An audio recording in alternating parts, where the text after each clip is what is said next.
Hi guys, Alec at the ranch here, and just a little fun thing that Diane and I are working on. Might be useful for you.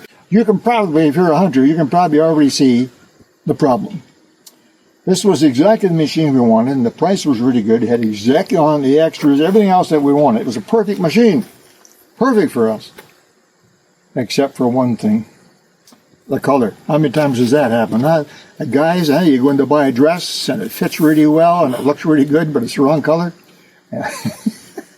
Anyway, bright red, common color for ATVs, for UTVs, side by side, whatever, very common, is not necessarily the best color for hunting.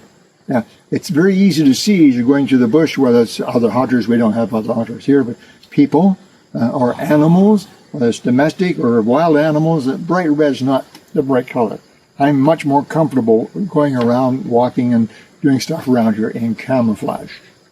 But it's bright red. And it's a lot of red. The whole front end is red. This is one great big piece. A bit of red on each side of the bucket. Not a big deal, but it's red.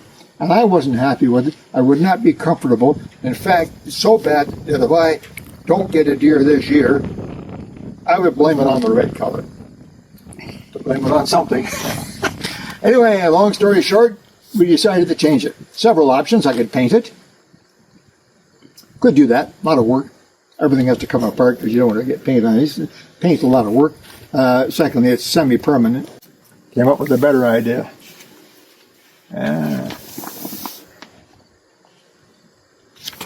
Vinyl wrap. It's the same as vinyl wrap that you see on pickup trucks and vehicles driving around advertising other services. Exactly the same stuff. Super tough, extra thick, really quite strong. And it's self-adhesive as well. So all we had to do, I say all we had to do was cut pieces and cover up the red. Just like that. What do you think? Looks pretty good, huh? We just finished that one a little while ago. That's the hood. Just to show you that it in fact is red.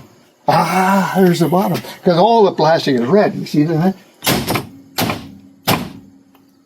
Okay, let's go hunting. Now, we're pretty pleased with it. It's not perfect because, of course, there are some bends and creases and so on in here, but it's excellent. It's stuck on there really well, and I think it looks great. I can't wait to get it all done. Throw a piece in there, cover these two fenders, that's pretty much it. So, a little bit more work, and we are going to have exactly one start to finish, the side-by-side UTV, Polaris Ranger that we want. The color, the only thing that was really bugging me about this UTV, solved. I love it. Anyway, just a tip. I got the PVC. I got it from Amazon, but you can get it any place. Go into your local sign shop. It's exactly what they use, or go to Amazon. It's not terribly cheap, but for what it does a great job. Anyway, that's it. And it's not hard. Put it on, cut the piece to fit as well as you can. Get somebody to help you. This is not a one-man job. Now, what I did, I got a heat gun. My heat gun, and I warmed up the plastic, and then I lightly warmed up the piece of vinyl, got everything all nice and warm so it's pliable, a little bit stretchy, and with Diana's help, I got it on there, smoothed it out, and looks great. Okay, that's it. Simple. Just showing you what we're doing here at the ranch. You take care. Alec Peirce.